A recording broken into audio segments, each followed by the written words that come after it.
నేడు చేతిలో smart phone లేని క్షణాన్ని ఊహించుకోలేం. బడ్జెట్ కుదరకపోయినా సరే ఈఎంఐల రూపంలో నచ్చిన ఫోన్ కొనుక్కోవడం సర్వసాధారణం అయిపోయింది. అయితే ఎప్పుడు అనుకోని పరిస్థితుల్లో ఒక ఈఎంఐ ఆలస్యం అయితే చాలు, బ్యాంకులు లేదా ఫైనాన్స్ సంస్థలు ఒక్కసారిగా మీ ఫోన్ రిమోట్ లాక్ చేసేస్తాయి.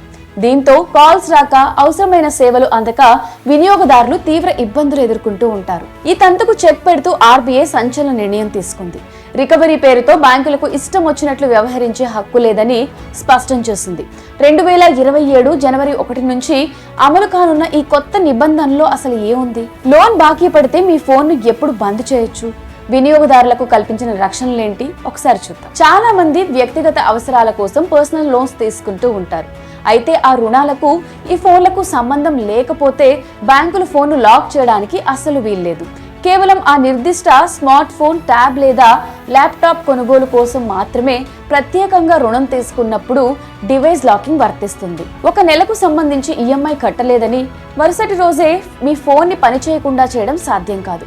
వరుసగా 30 రోజుల పాటు బాకీ పెండింగ్ లో ఉంటేనే మొదటి విడత పరిమితులు విధించాలి.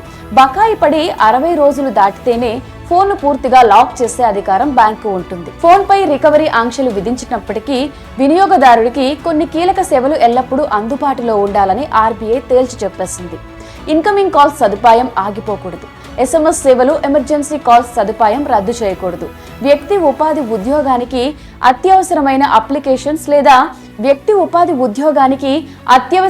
అప్లికేషన్లను లేదా ఫ్యూచర్లను బ్లాక్ చేయడానికి వీల్లేదు. రికవరీ పేరుతో బ్యాంకులు లేదా ఏజెన్సీలు వినియోగదారులకు contacts, photos, videos, message, call history లేదా లొకేషన్ వివరాలు సేకరించడంపై ఆర్బీఐ పూర్తిగా నిషేధం విధించింది. వినియోగదారుల ప్రైవసీకి పూర్తిగా భద్రత ఉండాల్సిందే. రుణం మంజూరు చేసే సమయంలోనే ఈ నిబంధనల గురించి వినియోగదారులకు స్పష్టంగా వివరించాలి. అంతేకాకుండా ఫోన్ లాక్ చేసే ముందు కస్టమర్ కు ముందస్తు నోటీసులు ఇవ్వడం తప్పనిసరి. కస్టమర్ తన పెండింగ్ బాకీలను చెల్లించిన వెంటనే బ్యాంకులు ఆలస్యం చేయకుండా గంట వ్యవధిలోనే ఫోన్ అన్లాక్ చేయాలి. ఒకవేళ గంట దాటి ఆలస్యం చేస్తే ప్రతి గంటకు 250 రూపాయల చొప్పున నష్టపరిహారంగా బ్యాంకే వినియోగదారులకు చెల్లించాల్సి ఉంటుంది. చూసారుగా, నిబంధనల ప్రకారం క్రమం తప్పకుండా ఈఎంఐలు చెల్లించడం వినియోగదారుల బాధ్యత అయినప్పటికీ రుణ వసూళ్ల పేరిట కస్టమర్ల ప్రాథమిక హక్కులను కాలరాసే హక్కు బ్యాంకులకు లేదని ఆర్బీఐ ఈ నిర్ణయంతో నిరూపించింది.